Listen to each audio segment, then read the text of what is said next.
right, aloha and welcome to the Own the Outcome podcast. Tyler Devereaux, and today I'm here with Emily Ford and Jake Havron, and man, I am so freaking excited to have y'all here. Oh, we flew all the way over here to Orlando just for this. You guys are amazing, man. If you guys, y'all out there don't know, you weren't at Peak Partnership last year. Emily spoke at Peak Partnership last year and absolutely crushed. We'll get into some of that. Yeah. And Jake influenced me from like the get. Like your communication and your connection and how you connect with people is next level. Thank you. Y'all are in for a treat today. I'm literally so excited to have them. And I want to start with this. I don't really have an agenda, but I got to tell you, and this is prone to that. As I'm waiting in my office, I look out my window and I see y'all pull up in the Uber and you're praying with your Uber driver. So that was so awesome. And then you, right as before we start this, did the same thing and we prayed. And I love how unapologetic you are with your faith. Yeah. I love that. Thank Very you. few people are, and I will tell you, I'm more reserved. I'm like, I definitely am faithful, and I definitely have, like, I have that in me, like, for sure. Yeah. But I'm not as, I would tell you that I'm not as, like, forward facing with it as y'all are, to my detriment. So here's my question to you. Where does that come from? Have you seen negative impacts, positive impacts? It's a loaded question, but Yeah. Tell me about that. Yeah, that's so good. And I haven't always been that way because I wasn't always that focused on growing my faith. And so when I decided I'm going to make this a huge focus, just like working out, just like growing the business, just like growing our relationship, it's like making that a thing I do every day. It's on the forefront of my mind. And when I read the word and when I worship and do all these things, it's just like, it's like I'm walking it, breathing it, living it. And so it's a mandate to live it out because it's a reminder of who we're supposed to be when we're walking with Christ. And for me, it's like, this is who I am. You like it or you don't. Like it's, and I just believe wholeheartedly. And even if people don't believe in God, it's like, if I pray for you, like you're gonna feel better. You're gonna, and so I think there's a way you can do it that's eloquent, that's not like so in your face, but it's just caring for another human.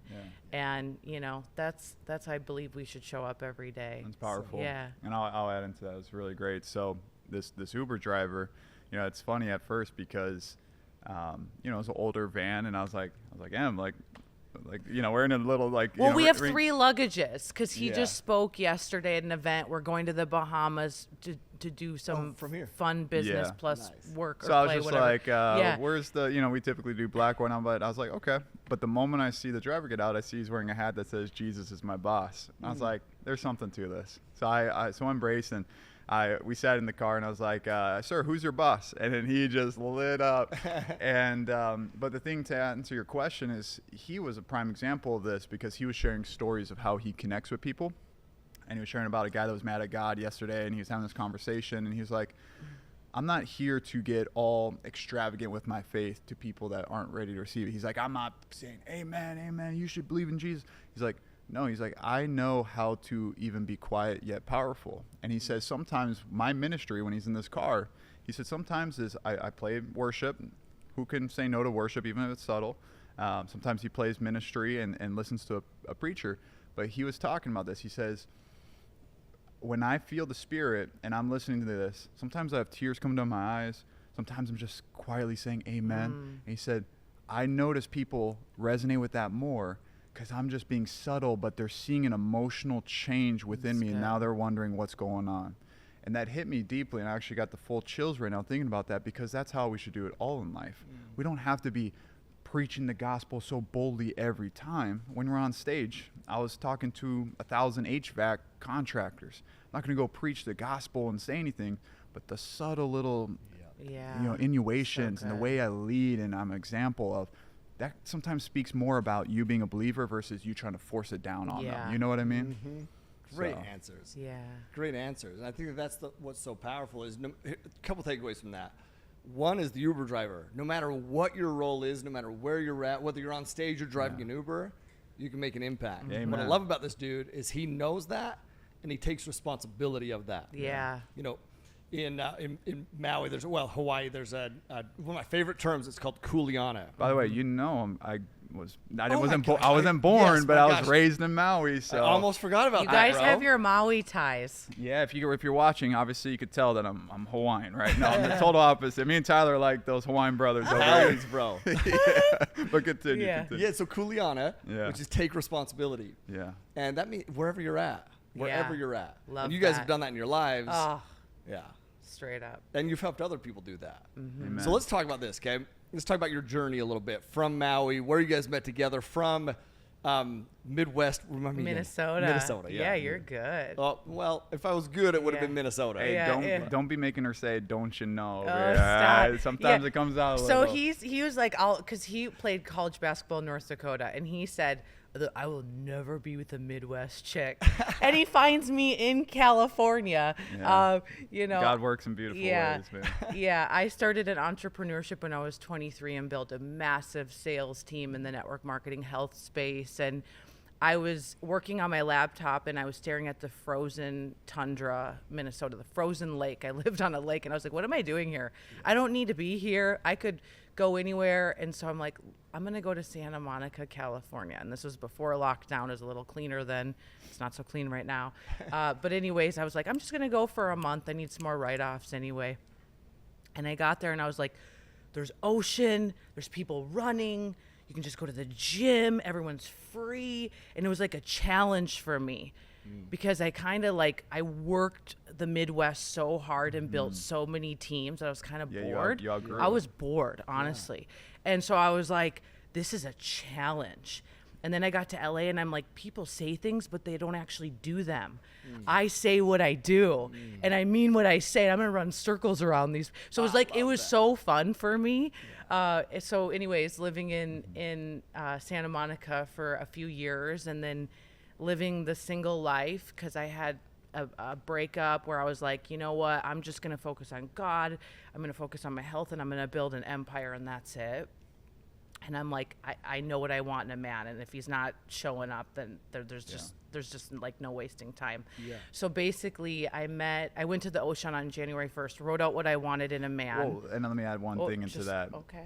Because one thing that about her is, and what I've seen, but even if I didn't know her at the time, was she really did, even though she wasn't to who she is in her walk with faith right now, she was definitely divinely protected and guarded because she knew what she wanted. Yeah. And she wasn't going on a bunch of dates. If it didn't make sense and she didn't see a long-term vision, she would meet up with these very wealthy older men that her friends would say you need to be with. Yeah. And if she didn't feel in her spirit, she wouldn't do it. And I really respected that. So Yeah. just I think that's something that it needs to be more spoken about because she wasn't just dating around and throwing herself out there. Like she Well, it's still held because herself. when you have standards, and I call it the appetizer date.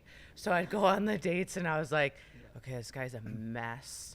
And, and my girlfriends would be like, he has this and this and all this. I'm like, I don't need anything Yeah. from anyone. Yep. And I'm like, I don't want no mess. I'm like, oh, I think I ate something bad. I got to go, whatever. That was the out. Yeah. Hey, so all you dudes out there that have got that excuse, that's an excuse. I know. That I'm means like- you're a mess. I'm like, I'm not wasting my time.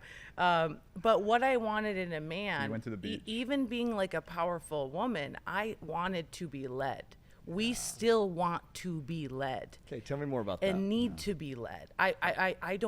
I'm tired. I don't want to do all of it. I don't want to decide everything. I want someone to lead me. Even though on the outward appearance she looks very independent, Yeah. they still want that. Yes. She still has that Yeah. innate feminine nature in her, but she was so masculine on the outside because she was a leader. So sometimes men think, oh, I can't crack her, or she doesn't want to be like, no, Right. they do. They do. So you Yeah. were on the beach January 1st. Yeah, so I was getting really specific. My mentor said, go write out what you want in a man. He's like, I know you're going to have a list of like 50 things, so just top 5, circle them, non-negotiables. And number 1 was loves God, because I knew if he loves God, he'll love me and he'll take care of our home, and there's just values in that. And number 2 was can lead me, and in parentheses I put doesn't take my BS. Yeah. Because previously in my life, like I'd say jump and he'd say how high, and it was just like I felt like I was a bulldozer because I never had a strong, healthy man in my life since I was born. I mean, my dad left when I was born. And so I needed a good man, a good example of that. and then was a leader and works hard, and I didn't want to babysit a man. Yep. Like I watched my mom do that and all these things. And so anyways, I meet you a month later. Yeah, literally a month later. After you wrote down your list. Yeah. Okay. So that was Yeah. so that was January 1st, 2020. She did that. In my career, it's wild how God was orchestrating us. We had no understanding of who we are. I had no understanding of any of our worlds, of where she was at or anything like that, even though she was massive in her world of what she was doing. And in my career, 2 months before that, November 7th, 2019, is when I had my life-changing moment at a Tony Robbins event. I went to a speaker workshop right before. I never thought I would be a speaker, but I knew I should go there because it would be great connections. Maybe one day I'll be a speaker. I go there with my good friend Nick Santanastasso, which I'm sure you're familiar with. Yep. Incredible speaker. You should go follow him. Him and his buddies invited me, and I was like, I don't know, but they said you should come. And so I went there, and I got equipped on these skills to be a speaker, a professional one. And I'm around other professionals. I'm like, I could do this. But I was like, I don't know how I'm going to get paid on this. I need to still, make money. I was doing consulting and coaching at the time. I was like, let me put this in my back pocket. So from that workshop, we then fly to Miami for Tony's event. We're sitting in the front rows, platinum section, where I know you're at. And day one, Tony asked, what's your extraordinary life? And in that moment, because I had that seed planted, I was like, before I would think I'd be a celebrity trainer, maybe train Tony. I'm going to console these companies. Like, maybe this is where I just rewrite my future and say, I'm going to be speaking on stages all over the world. And dude, I had so much uncertainty. I was so afraid. I usually like to be, obviously strong and confident. I was like, this is what it takes. So I'm writing, I'm going to be speaking on stages all over the world. I'm going to be paid $50,000 to speak. I'm cringing writing that. And I'm going to be, screw it. I'm going to be speaking on Tony's stage. I love it. And I write this and I was like, whatever. Puts you in groups. I'm sharing it with people like you. You don't know me. So I'm like, he's getting all excited. You're getting all excited. Yeah. So I'm getting confident. And to kind of land the plane here, Tony asks in front of 15,000 people, he said, who wants to share their extraordinary life? And my hand just goes up, and he calls me out in front of 15,000 people, and he asks it, and I tell him it. And I said, I'm going to be speaking on stages all over the world. I'm going to be paid $50,000 to speak, and I'm going to be speaking on your stage, Tony. The whole crowd erupted, and they were like, holy crap, no one's ever called him out. He chuckled. Yeah. But that moment, why I share that is because even though it seemed so uncertain, I had no clue where I was going. You never know who's in your circle. A speaking agent was in the audience, came up to me, said, you said you live where again? I see it in Dana Point. She's like, I have an event in Burbank. I see what you got, and I'm over thinking, what do I got? Like, I'm so brand new. I didn't say that. And so we met the next week, and she's like, I got this event February 7th in Burbank. You're going to be a keynote speaker. We have one spot left. Not 5 minutes, not 10 minutes, 60-minute keynote speaker next to Robert Herjavec from Shark Tank, Mark Victor Hansen, who co-authored Chicken Noodle Super Soul. Like, these are like legends. And then there's me?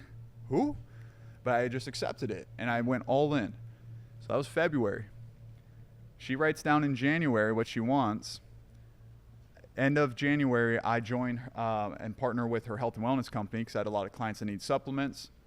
I get introduced to her, and we meet. We get on a FaceTime. I saw who she was. I was like, I was doing a piece in NBC in Tampa, and I was doing an event in Tampa. So it was like I had to fly home really quick, but I did a FaceTime.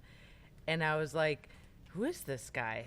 And I was with my best friend. It's funny because he was always single. I was always single. We were like BFFs, sharing a room, double beds. And I was like, who is this guy? And he's like, you should just go meet him. Emily, just go. Yeah. Why? And he's like, just try. Like, because I was so reserved, so protected. Because what I did is... Did you feel that on the phone too? We had a good connection.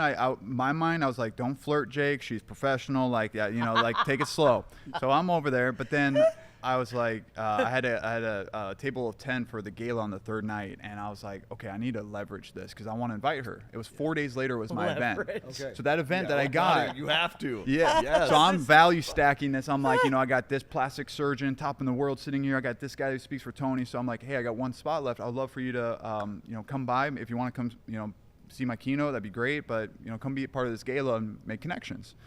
So any other time she would have said no to a guy she just met because she gets asked all the time, but the spirit was working. Appetizers, man. Yeah. I'm like, a whole night, that's a huge commitment. That's a huge commitment. Yeah. So I need a ball gown, everything. But she did it, and why this is so important is because if it would have happened any other way, we wouldn't be here, because she didn't know my age. I'm younger than her.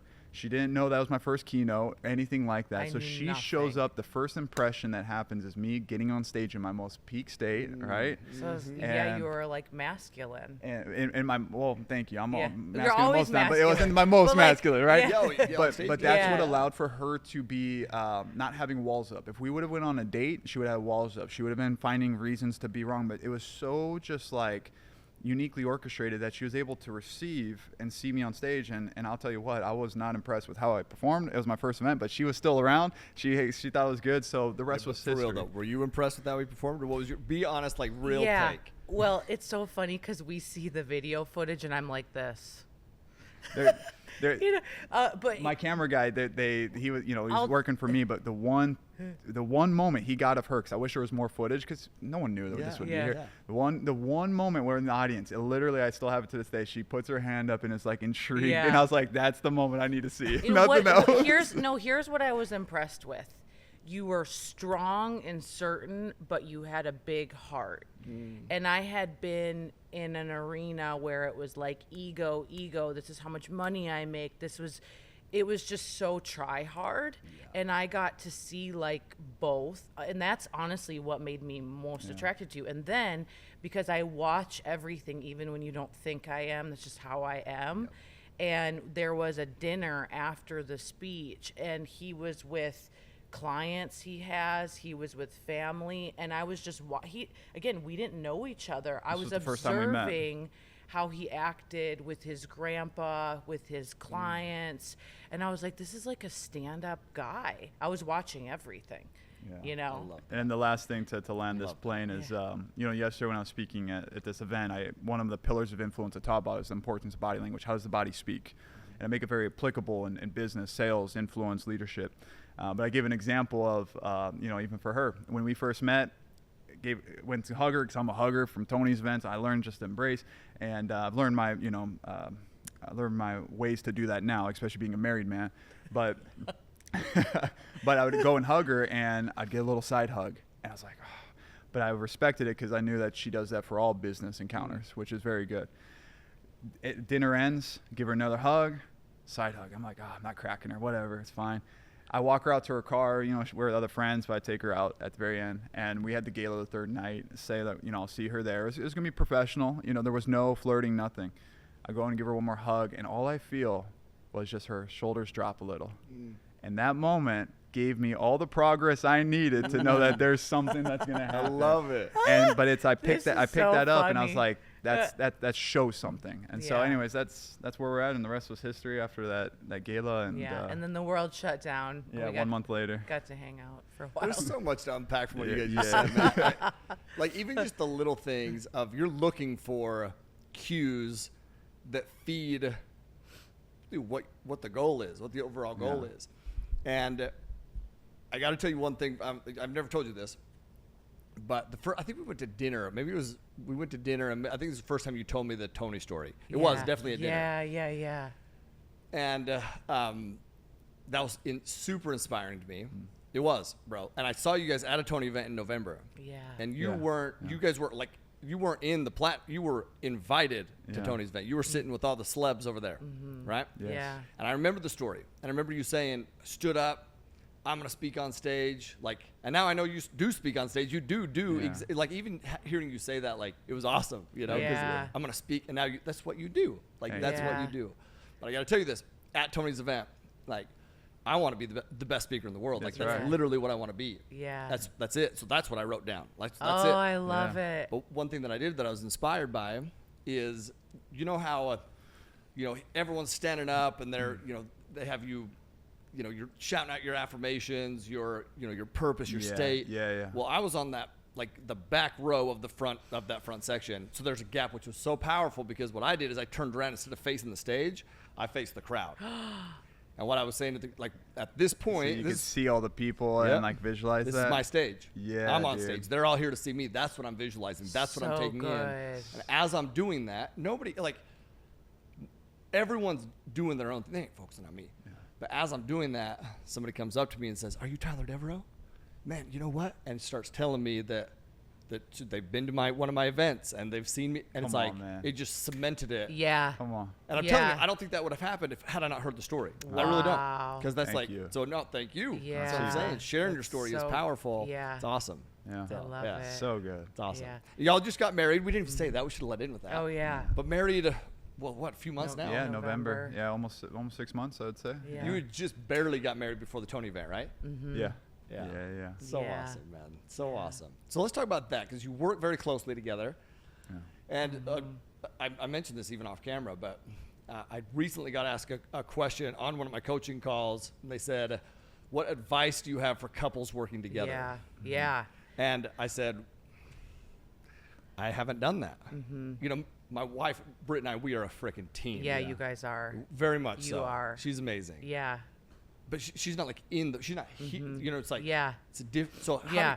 I would Yeah. love your First advice of all, I want to just acknowledge that it has to be a team thing, and there's no wrong or right. It's just what your calling is, and your wife is raising up an amazing family Raising up the alongside next you, generation. and That's you're able to have this enterprise and do what you do because you have a strong, stable, healthy wife at home. So I want to make that abundantly clear. But if your calling is to work together, you know, we really had to learn, and it's a mindset. I love multifamily minds. It's a mindset, like truly, like you will figure it out, because every couple is wired different.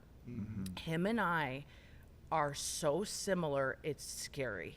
Like if we were to do all the personality tests, we are exactly the same. That's awesome. And so knowing that, I look at him and I'm like, okay, you're thinking like me.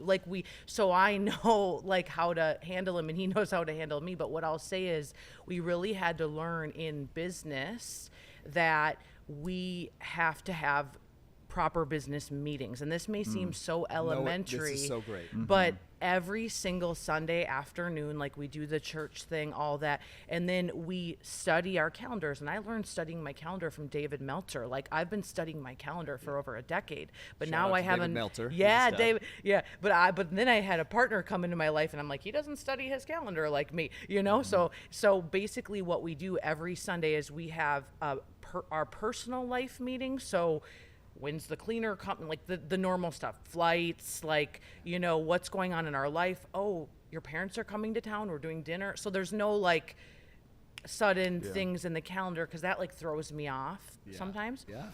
So we have the personal life, but then we have the business. And so we work together, we share some clients. We also have a personal development business that we run together.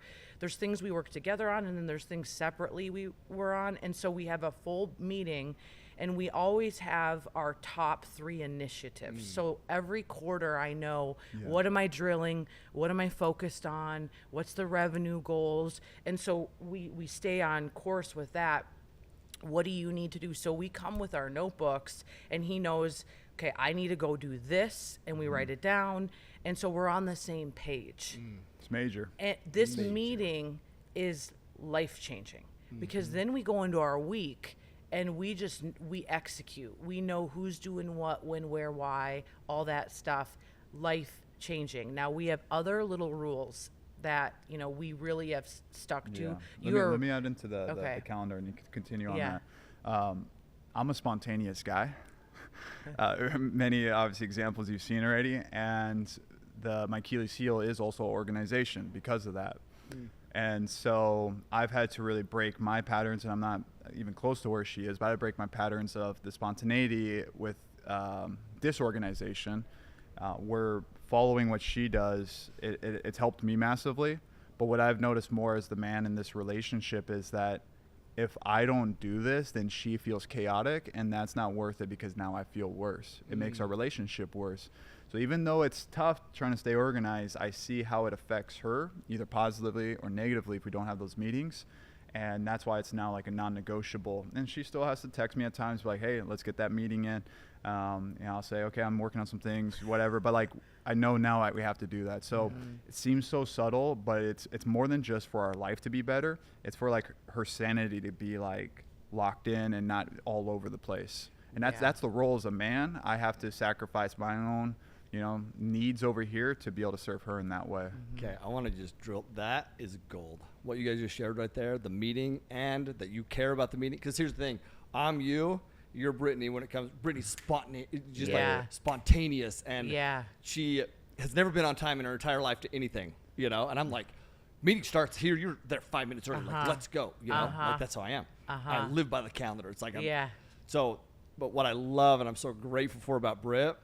And it makes it so almost impossible to not be reciprocal, which is she is, like you said, like he has a good heart, right? Yeah. That was another takeaway from earlier, by the way, is that like sometimes we think that masculinity means like, ugh. Right. Nah, it just means confident and Yeah. a good heart, man. And one of Yeah. the most masculine things ever is to care. Yeah. To actually care. Right. And you actually care here. And but that is what makes you guys strong and strengthened and a team. Yeah. And that's how I feel with Britt. Britt, there's things that I value that Britt doesn't value. Yeah. And things that Britt values that I don't value. Yeah. But because she does and I do, we do. Yeah. Right? Yeah. And we compromise together for the ultimate purpose and the ultimate That's right. goal. And I'm just going to drill in on the calendar side of it because it's important for me too. And I remember, I think I learned it from Rob Dyrdek is where I heard it from. he's or maybe so Ed. good. Maybe it was Rob. No, it was Rob. Because he said he has a meeting. And so me and Britt implemented that. And it's literally a business meeting. Comes in the office. We sit down. Comes in the office. We sit down. We go through. And it has been massive for us to get those things out. Oh, so good. I love it. And even like we have, the other thing is date night. So we always make sure, and even if it's not on a Friday, there's some point in the week where it's more like intimate time. We're not going all into our business. Yes, we love our business and we love our life and we're creative. So that always spills over, but we make sure that we have that time for sure together. And something else, because we work from home, that you've really you've made this rule that I love is in our bedroom domain area, we don't talk about business. And so I go to bed earlier than Jake, but I still wait for him. It's one of those things that I'm like, hello, come on, let's go. We are literally the same. That is really? absolutely what I do. That is so funny. Yeah. I'm waiting. I'm like, I'm ready for bed. I want to be in bed by 10. And the other day, I just knew something was up with him. And come to find out, it was a conflict that he was having in his business with a client. And I was like, please tell me what's going on. I got out of bed. I just know when something's off with him. Yeah. And he was like, no, not in here. And I'm like, I mean, it was pretty late. And you're like, will you talk about it? I'm like, we must talk about it. I'm not gonna let you go to bed like this. And so he made me get out of bed, go in our dining room, and where we have a little sitting area. We got our little blankets, our little dog, and he's like, okay, now I can talk. And then he just spilled everything that was on his heart, and then I gave advice, and we're on the same page, and then we could go to sleep. And I just love that so much because he's like, I don't want to do this in our bed, there's something about that because he's like, this is where your cortisol's lower. This is where you relax. This is where we sleep. This is our spot. And so there was just that was such a moment, I think for me that I was like, wow, you have a gifting of discipline, with that. And I just think those little disciplines that seem very insignificant in your marriage are huge. Yes. That's so good. That's I don't do that. That will be a huge takeaway for me. Yeah. And there's a quote. Our quote this week, we do a quote every week, and a quote this week for the office is, small things lead to big things, both good and bad. Yeah. And I love how you just said you have the gift of discipline. Yeah. And that's the small things. Discipline, the small things that lead to big things. I know you're going to say something. Yeah. Well, thank you for that. That was a very relevant example of that. And what I've seen is I have disciplines, but I also have lack of disciplines. But once again, this idea, because I remember learning before I met Emily, I remember learning about the importance of the bedroom and keeping all negative energy or business thoughts outside of it as much as possible, because then it's, once you start talking about business in your bed, then you put your head to the pillow and go to bed, it's still sitting in there. But there's a power of environment, right? Even if it's little cubicles, little sections. You go to Multifamily Mindset, you walk in there, the environment has a certain presence. Yeah, you go to the exact same type of ballroom, different speakers, different people, the environment has a completely different presence. Yeah. Right? So it doesn't have to be a massive room of hundreds of people. It could be thousands of people for you. It could be a room of 2.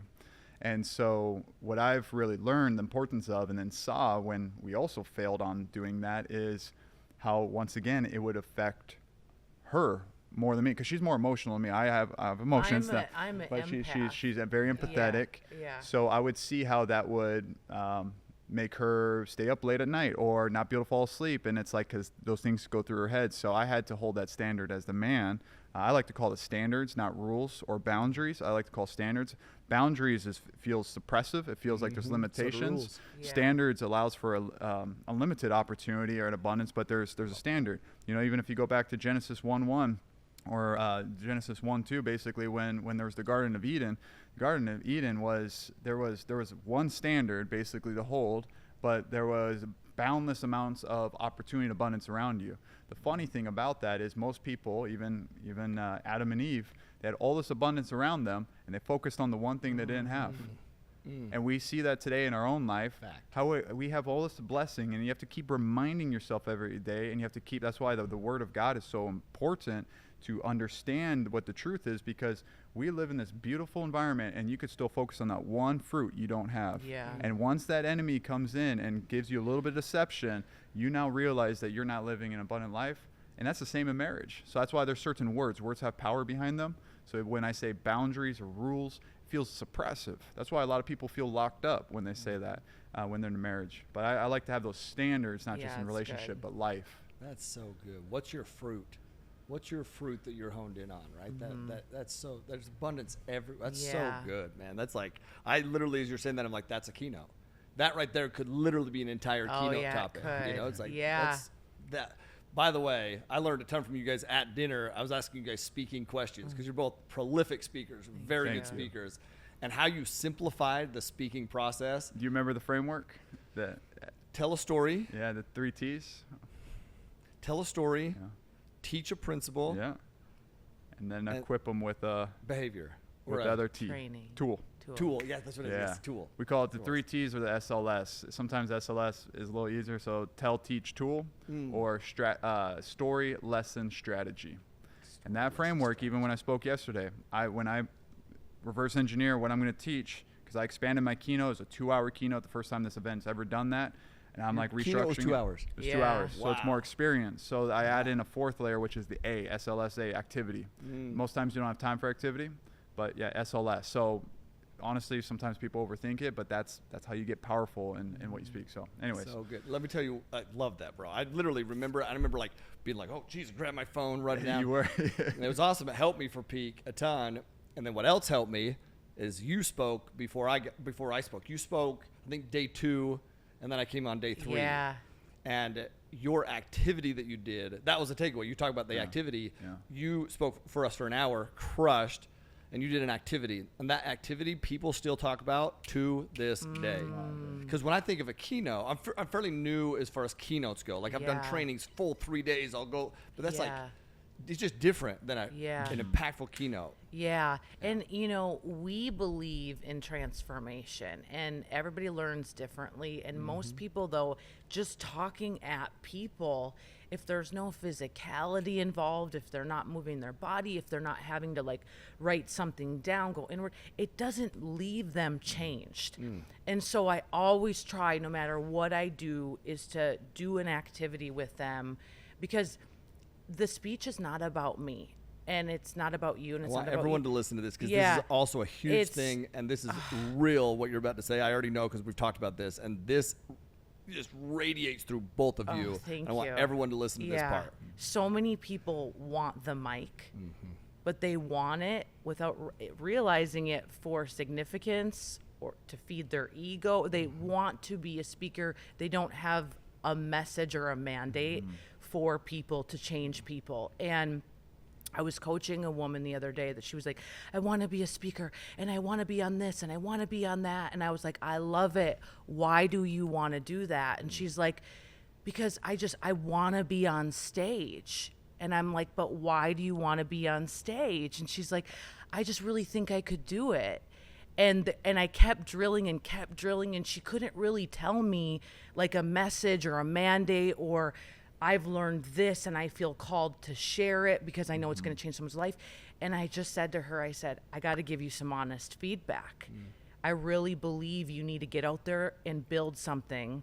You need to like have a little bit more life experience, garner some wisdom until you feel like you have a message that you must teach another human. Because when I go on stage, I throw it all down and I'm the vessel, but it's really not about me, believe it or not. It's not about me. Yep. I gotta rip off the mask, take off the Paris filter, and go in to serve, and so people leave changed. And until you get there, you're not gonna be a world-class speaker. That's it. That's what separates both of y'all. And that's a fact. I remember you saying, I think it was at dinner too, you saying like you'll go up there, and of course you have like what you're going to speak and teach on, but it's like you let the Spirit take over. Yeah. And I saw that happen. I saw that happen at Peak. It was awesome. Thank you. Yeah, it was powerful. Yeah. You know, one thing that Emily shared that I think, because Emily's been in her industry for almost a decade and a half, speaking for almost a decade. You know, for me, like I've shared, 2019 was when everything changed. First keynote was 2020, but then right after that, COVID happened, and everything was virtual, and anyone could be on any stage. It lost its power for a bit. The momentum, because you were like, okay, I'm gonna do all this, and then it was like no events. So that was, it was tough. And you know, one thing that I know this just dropped in my spirit when she was sharing this is she said, you need to go out and learn more and garner wisdom. And what I've learned with knowledge versus wisdom is, so knowledge, you can attain as much knowledge in a very compressed amount of time. So it's very important going to events, listening to books daily, listening to podcasts, all these things, you're intaking knowledge. But wisdom is when you apply knowledge, right? And so wisdom is getting that real understanding of what that application to that knowledge is. So what I found with being younger, and how do I go and speak to contractors of an industry I've never worked in before, is I have to go and take in a bunch of wisdom. I was studying, working, and figuring things out. But I had to start even apply it and talk to other, the CEO, talk to other workers there, and start to get wisdom from them. Because not only do I have to have the wisdom, I didn't have as much, but you can get wisdom from other people. You can garner and so that's why it's so wisdom. important to garner that wisdom for others, so then you can then eventually make that your own. So I don't want that to be a scapegoat for some people saying, I don't have enough experience to go do the big things. No. When I first said I was going to be a speaker, who was I? But I had some sort of message to me that I was still able to make a very specific outcome. And then I keep adding wisdom to it and more knowledge. And that's how I started compressing decades into those days. But it's all about creating results on a consistent basis. No degree, no sort of outcome that you've done, no sort of past experiences you had is more powerful than the results you could create on a consistent basis. And that's what I've learned to then apply for everything I do onward. I'm proud of you, bro. That can seem like, but I'm serious. Like I know the growth that you've had and the span that you've had it in, and the like. What you just said right there is like, it is powerful, man. And I'm proud of you. I'm dead serious when I say that. I don't know. I think I'm probably old. I'm older. You're younger, but bro, you're a beast in what you do. Both of you are. Thank you. And seeing that and seeing how you've just taken on, you've taken the Coolion. I talked about Coolion earlier. You've just taken that on your shoulders. You run with it. So I have a question for you on that. Both of you have seen in your lives, the topic of the podcast is own the outcome. Sorry, the title of the podcast is own the outcome. And I would love to see what your perspective on that is. When I say own the outcome, what does that mean to you? But also, I want to talk about identity in lines with that. Because people see you, good-looking people, good-looking couple, so much going for you, it's ridiculous. And it's just like, well, their life is perfect. Like, their life is perfect. They haven't seen challenges. They haven't seen struggles. They haven't seen failures. Like, their life is perfect. People think. Do you believe that people think that about you? I'm assuming. Yeah, maybe some perception until they like come into my world, and then I'm so quick to own the outcome and share with them. Listen, I grew up with a single mom. I grew up with abuse in the house. I raised myself half the time. like worked my butt off to buy my first home when I was 21, to have 3 girls live with me to pay the mortgage and then some, like hard knocks. Like I will tell you every single thing. I drove a purple Saturn for so many years, couldn't afford snow tires. Like I'm really big on telling people where I've come from. Like my mom is one of 7 and on the farm, like milking cows. Like that is how I grew up, like watching my grandpa in the tractor. And why I say all that is because I came from an upbringing where a lot of kids probably would have gone to the dark side, the drugs, the sex, all the things. And, you know, I pressed in and literally worked my butt off to even get attention in school, to even, you know, to be captain of the volleyball team. Like I had to work so hard, even though I came from nothing. And I'm so big on sharing all that because I know there's someone listening right now that's going through a breakup, that someone cheated on them in business, that has come from not a lot. And it's like that right there should be all the fuel to change your destiny. And like, I'm so grateful where I've come from because I have a huge heart for people that are there. That's my mission, is to serve those people. And if I would have came from wealthy parents, and if I would have married someone young and been taken care of, I wouldn't be the woman I am today. And so everything that I have had in my life, good or bad, I think of it as is such a gift, and I'm just going to make the most of it. And that's my identity that I've taken on now. Right.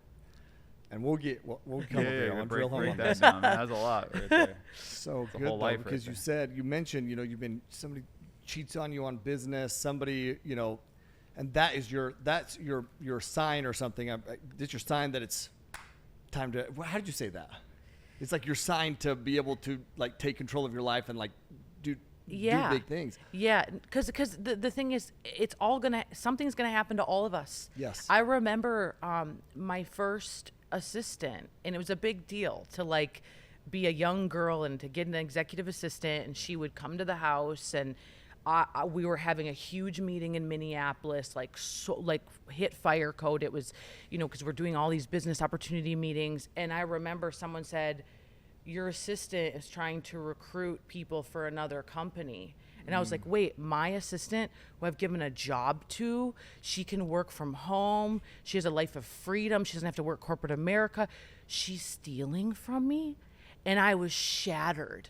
And I remember like, I'm never hiring another human again because all the humans will screw you over. And I had this moment of like, screw everybody, you know? Yeah. I don't need an assistant. And I was so angry until I realized like, no, this is what happens in life. This is, Emily, it's okay. You got to build a bridge and get over it. And how long are you going to sit there and be sad about it? Or are you going to do something about it? And so it just builds that resilience. We have to, if you're not having any problems, you're probably not doing anything significant. You're not doing anything. Yep. And it's like, you got to move faster.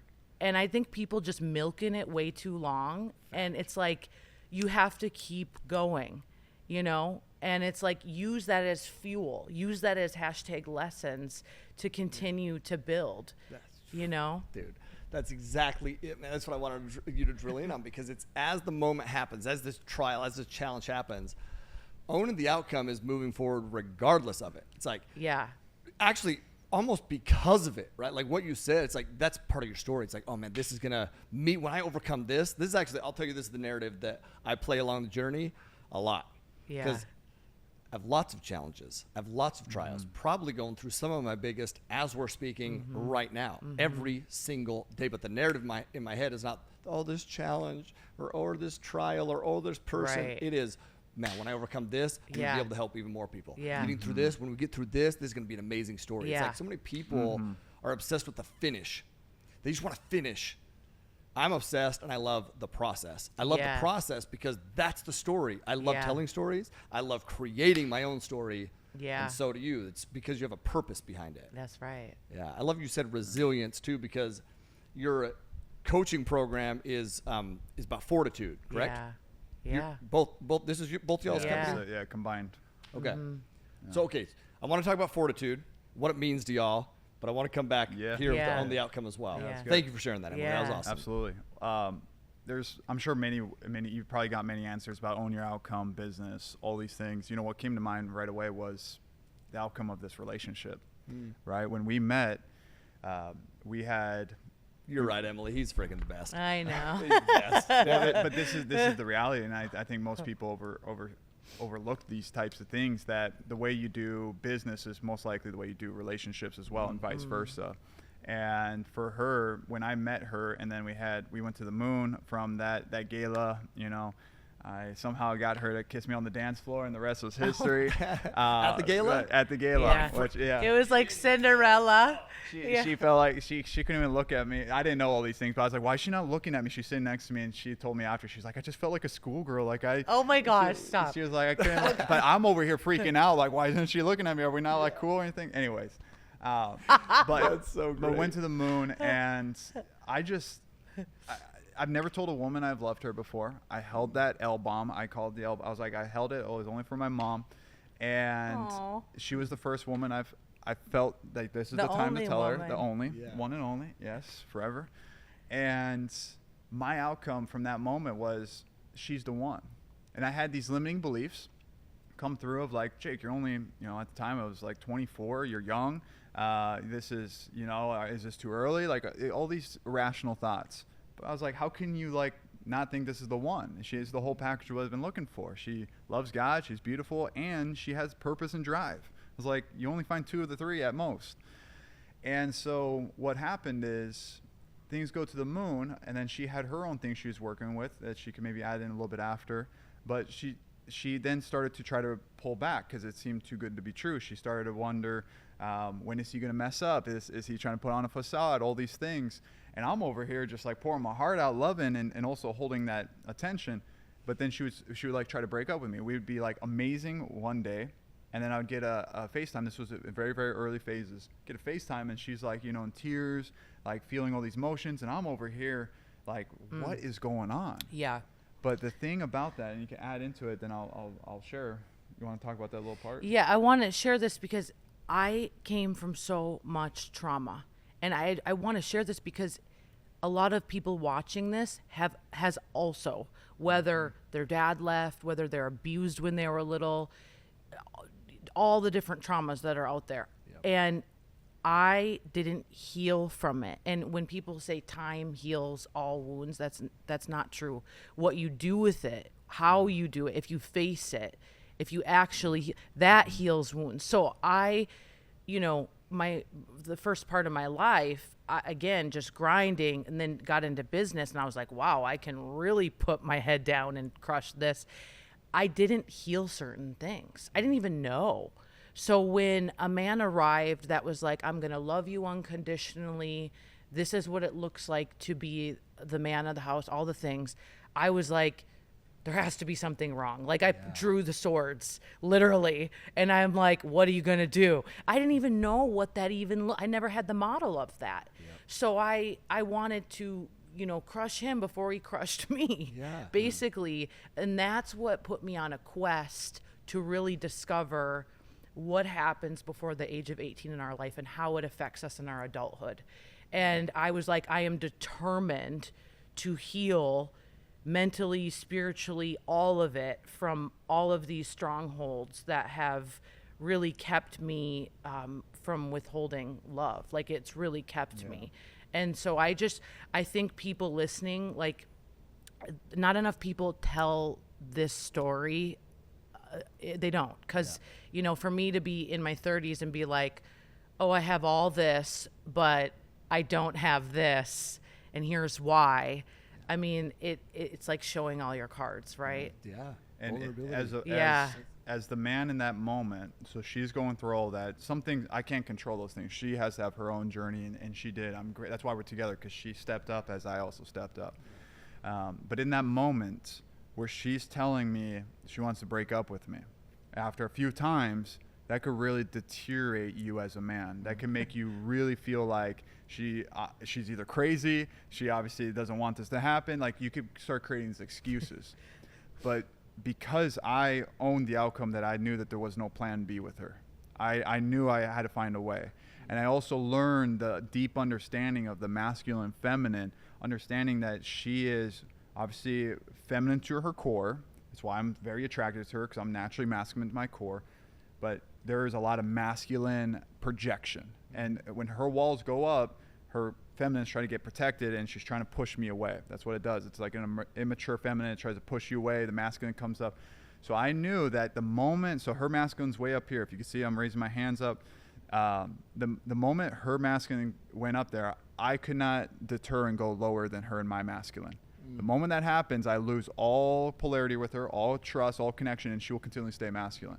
So I knew I had to stay level with her, and then slowly just be above her, so then she can realize that I can be that masculine energy, and she could slowly let her walls down. Yeah. So what that means in a very tactical way is, when she was telling me this, I was like welling up in my eyes. We were on FaceTime. I was like, what is going on? But internally, but I'm just listening to her. Crazy thoughts going through my head, like, what the heck did I do? What this and that? But I had to bring certainty to her. And I told her, and this is the thing that sticks with me to this day, is I told her, I was like, look, I don't know where this is going to go. I don't know what's happening right here, but I'll tell you this right now. There is no plan B with you. I'm not leaving. And I'm not leaving. And that was the thing I think she needed to hear, is that I'm not leaving. Because she thought I would leave soon. Yeah. And I said, I don't know how we're going to figure this out, but we'll figure this out. I didn't know what we're going to figure out. I didn't know what tomorrow would lead to. But that next day, didn't talk probably all day or whatever, she opens up again. She's all lovey and showing. And it got much better from there, because when I matched her at that masculine, when she was flaring up and I didn't deter, that's where people turn to pleasers. When you start to become more soft and more feminine as a man, now you have a imbalance, and that's when, for a while they'll like it, but ultimately she doesn't want to be in her masculine, and you don't want to be in your feminine. So I had to stay at that point, and then she slowly lowered her masculine, and her feminine rised again. So when you're in those moments and you feel like you want to crumble, and you feel like it's easy to get mad and get immature, which means that you get frustrated, you get angry at her, you blame her, or you turn feminine, you turn soft, don't waver. Because that was the moment that why we're here today. There is so much to unpack. This is a master class on relationships. Yeah. A master class on relationships. You know what I thought was pretty crazy is one of the things you wrote down. So before you even realized that you needed it, it was, they won't take my BS. Right. You knew that you needed exactly what he said before you even realized that you needed Totally. it, right? Yes. It's pretty awesome. Like, just innately you knew that. It's pretty incredible. Do you know what I think your superpower is, bro? I'm going to tell you something. I want you to take this in the best way, and I know you will, because that's who you are. How can I not take good things from you, man? You're like a ball of light over here. I know. Well, but that's the thing I'm gonna expose a little bit. Like, when we first met, okay? When we first met, we're communicating. Yeah. I didn't know how to take you. And please, like, I think this is so powerful. Please, for people to understand. Please, sure. Because, like, you just poured in. Like, that's what you did. And I will be honest, I felt the same way. Of like, what's the catch? Right. I did. Yeah. I received that. But listen, but this is what I want you to really receive, because this is your superpower. You are certain in what the catch is, and there's no catch. Your catch is literally you just love people and you care about people. That's so true. And it's so easy when you get, denied on a FaceTime or whatever to cower down and to lose sight of the outcome, the mission, the purpose. You don't. Thank you. That's why you are where you are. That's why you two are who you are. Yeah. It's that. It's because you know what the purpose is. You know what the outcome is. And you do own it. No matter what. It's like this hiccup, this struggle. Doesn't mean I'm going to stop the journey. It's like, no, it means I need to pour in more. That means I need to rise up and level up. It's like, and I received that. And I really appreciate you sharing that, because I'm still learning to this day on, like how you said, you think people think we're perfect. Like, we know who we are, so we know that we're flawed, but we have to realize what other people see us as, right? And so what I've learned and in influence, there's many different skills, tactics, strategies, all these things. You hear it all the time in sales, leadership, whatnot. But one of the most important pillars of influence that I teach, and it's at the end of my talk, because I teach them all these skills, say none of these will make you who you truly are if you don't do this one. And I believe it's called complete congruence. And I've first embodied myself. This is what you felt. is I believe complete congruence is when your values align with your actions. And when there's full alignment with the value of who you are, I truly love people, like you said, but my actions show that as well. There's complete congruence. And unfortunately, you don't see that much in this world. So that's why your past experience might have been like, okay, this guy's got good action, he makes me feel good, but where's his real motives, right? Because there's misalignment. And once you have misalignment, that's not influence. I believe that's manipulation. Because I could still make you feel good, but what's the ulterior motive for me? But that wasn't the case. And I hope that every single person could understand that the ultimate outcome is always for that person. That's influence. The moment I have a motive, how am I going to get on this stage? What am I going to do to get on this podcast? You know, like, then I'm manipulating you. And that's, if you have faith, if you try to live a life that is deeper than just materialistic things, I would challenge you to really think about that in the future. What are you doing? Are you trying to just make it for yourself, or are you truly trying to help someone else? And it's having those values align with your actions and getting clear. What do you stand for? What do you stand against?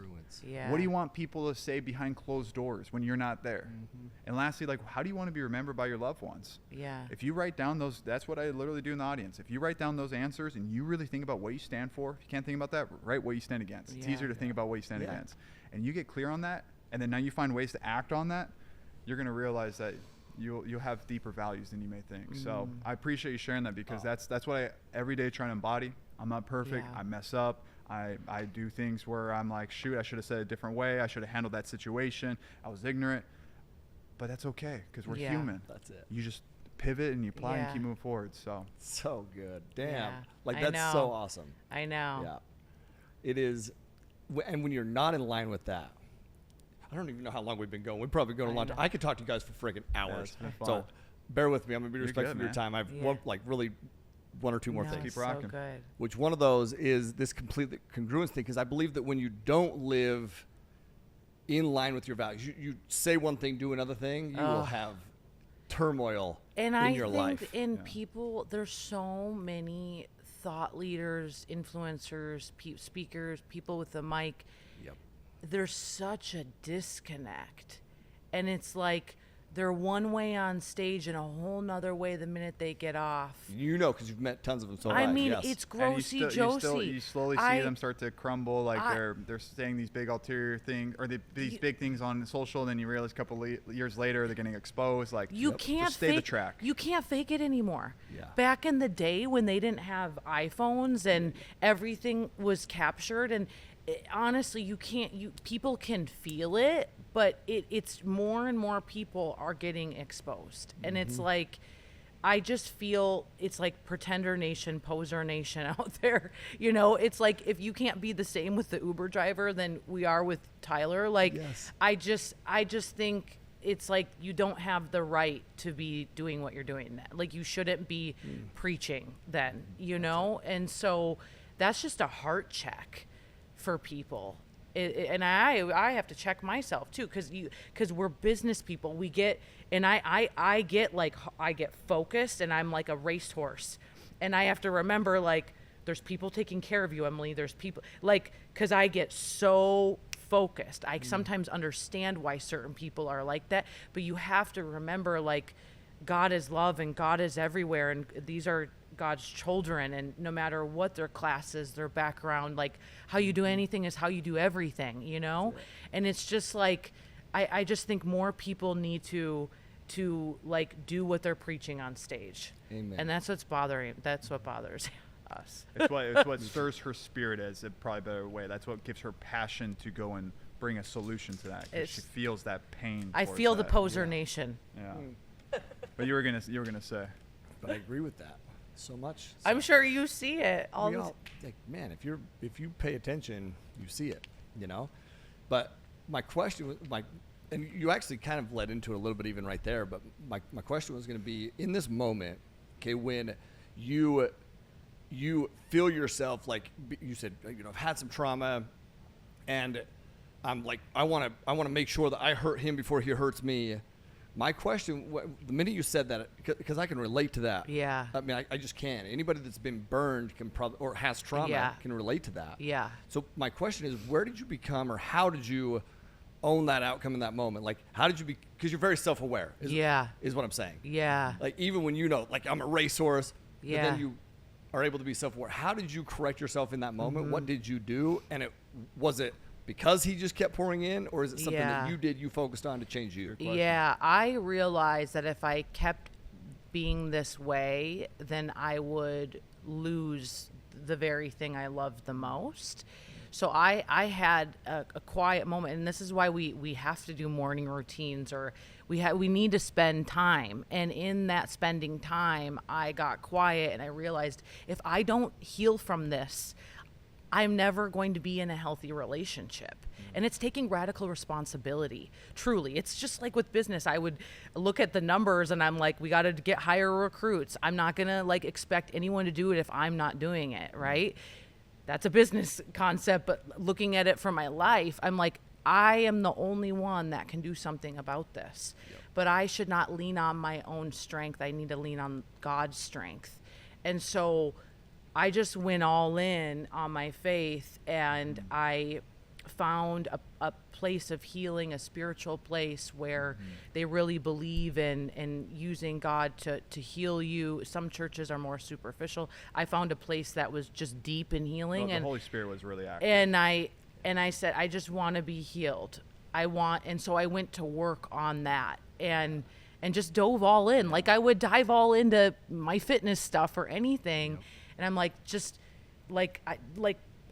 I die to myself every day. Well, like what she really did is she finally fully surrendered. Yeah. Yeah. That's faith. That's faith. She fully surrendered. She had a moment, you could talk about this, where like you visually, because like it was beautifully what you said, which is, if we don't make this work, then I'm never going to be in the love of my, be with the love of my life. But you visually saw, and I think this created that pain. Remember, 10 years in the future. Yeah. So you got to stir the hurt. Yep. And some people get motivated by pain, and I remember Tom Bilyeu was talking about this, and I'm like, dude, I totally agree with you.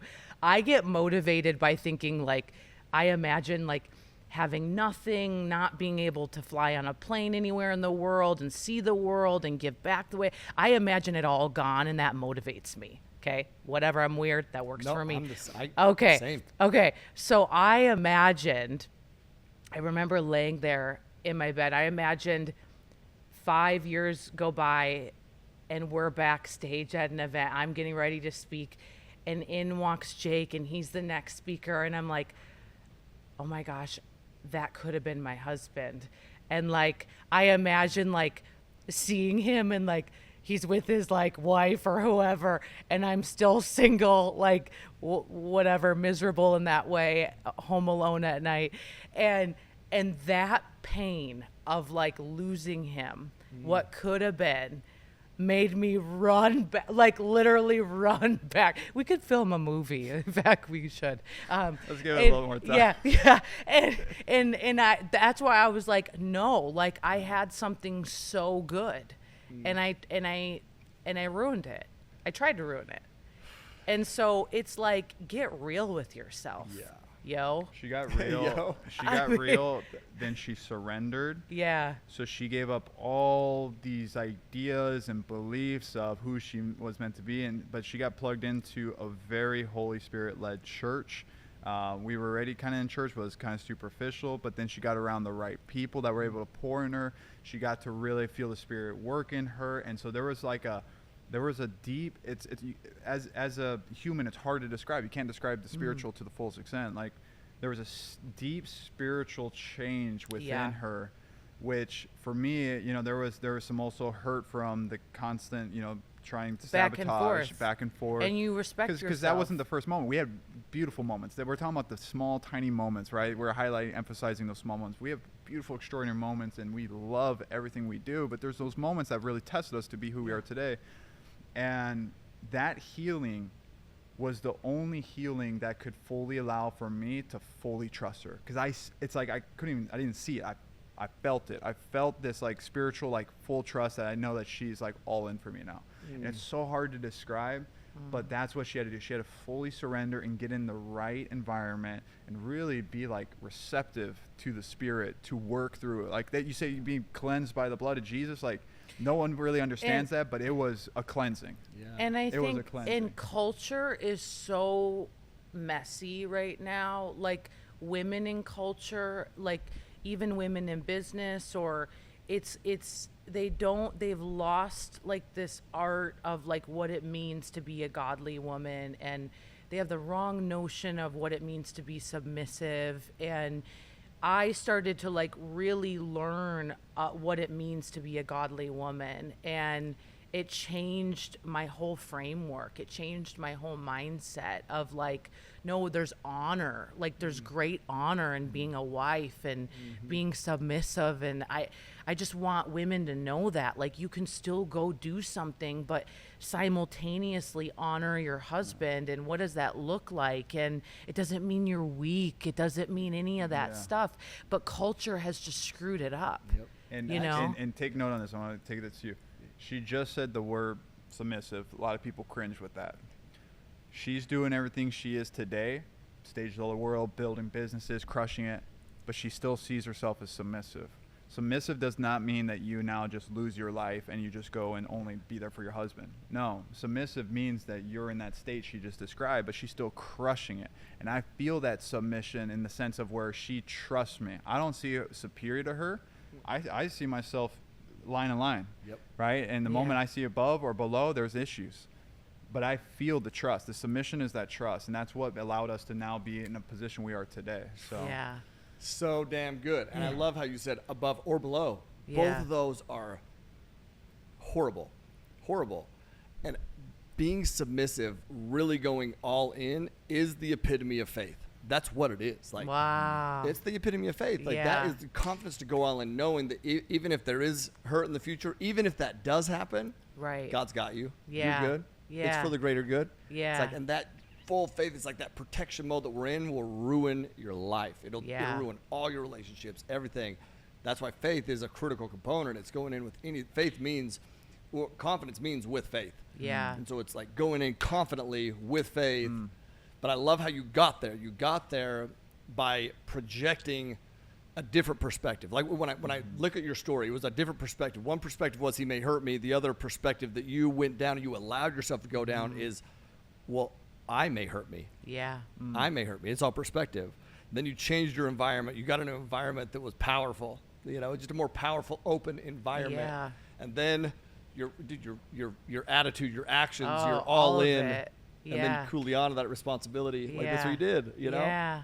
I love it. Both of y'all. Thank you. Dude, you guys are amazing. I have literally no clue how long we went, but I know. thank you so much. It's called for flow. spending That's the called time. flow state, man. We were just going. This is so valuable. Yeah. I'm literally so excited. I'm so excited to re-listen. And I'm Yay. also, I love everything that I had on here. I didn't go. but that's flow state. That's Yeah. to be honest, that's the spirit working between us. You had your mindset of what you want to put on there, but when the spirit speaks and we go, I'm sharing things I didn't plan on sharing. She didn't probably share things, and it's like that's a beautiful state to be in. Yeah. Beautiful. I love it. So thank you for being here. Thank you. Thank you for all that you guys do to pour into other people. You guys are great human beings. I was just honored, man, and honored to have y'all at Peak, and just the impact that y'all made there was amazing. I loved it. you. One of my favorite people, his name's Tim Bowman, and Tim shared at Peak the activity that you did, and I think he shared even like during Inky's asked a question or something, and Inky, this is what he shared about you becoming vulnerable, and you sharing that like opened his mind up to so much, and realized he's not alone. And it's like, that's the thing. That's what I want people to take from this. That's right. I mean, there's so much to take from this. My laws, dude. Be you. Yeah. Be unapologetically you. That's right. And go all in on whatever it is you're going to go all in on. Yeah. Because if you do that and your actions align with, once again, your values, there is literally nothing that you cannot do. That's you can do right. anything. So thank y'all so much, man. Thank you, Fortitude. Yes. Fortitude. Yes. This is fortitude. Like, come on. That's Never fortitude. be shaken. Yeah. Listen, we're going to put the links to all Thank you. your coaching group, mentorship group. Thank you. We're going to put everything in below. That's You have a very new kind. book coming out too. Yes. We didn't even talk about that. Yeah. Well, that's the next show. We'll do Okay, it we next just got to time. redo. We got to do another one. I know. We will. Done. Yeah. Thank you guys for being here. Thank for you, sure. Thank you. Much All y'all, respect. go share this episode. Go follow Jake and Emily. You probably already do. If you don't, you're one of the few on the planet who don't. Go follow them. Go connect with them. Go engage with them. Go learn from them. And live always with aloha. Peace. Bye.